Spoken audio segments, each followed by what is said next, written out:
Let's look at 2021 and predictions and things that we see and opportunities that are available for businesses and who wants to kick that off?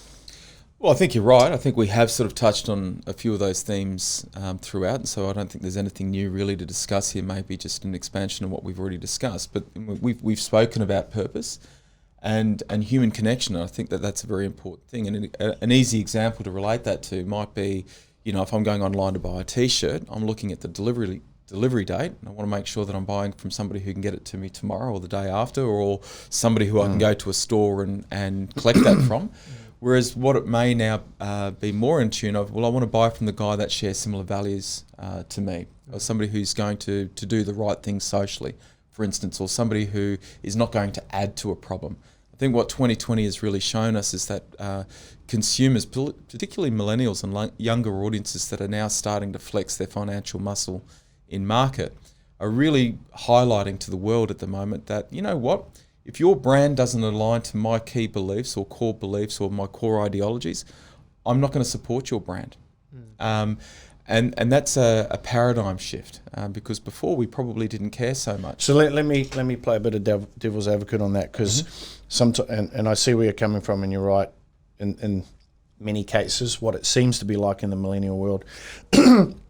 But what are you suggesting if a business owner is listening to this and they're like, oh, so you're saying I need to socially change, create a business for social good and sort of pander to. Let's go another way.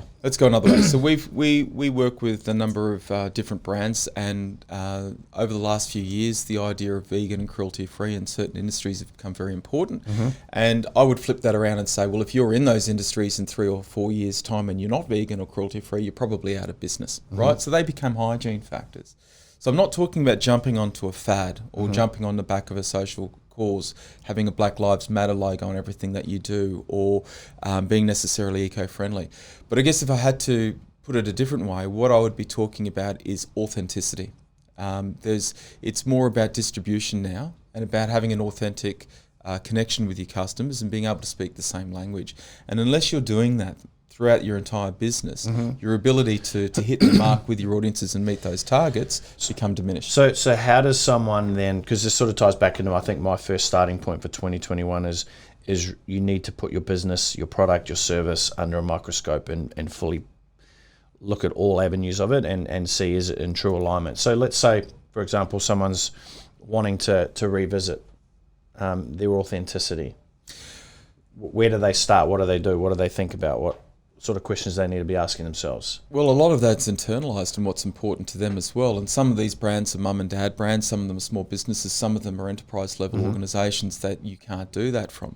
What I would suggest though is that it's very difficult to adopt that and make that your own if it doesn't actually originate with yourself. So if you want to come to an outside or an external force and say, tell me what my authenticity is or tell me what my brand purpose is, you're probably going about it wrong there. So this is a little bit of navel gazing and reflection to understand what is it that gets you up out of bed in the morning? What are you passionate about? How does that relate to your work? If it does relate, very hard, for instance, if you're a tax accountant, for what you said before, to sit there and talk about big social issues when you're talking about tax returns, but you might be about really, really excited about delivering savings back into the pockets of your customers and really making sure that the lives of your customers are positively impacted by the work that you do on behalf. So you're talking about personal integrity there and making sure, and if that's the case, if that's what really does it for you, well then go and communicate that, go and talk to that. That authenticity will bleed through.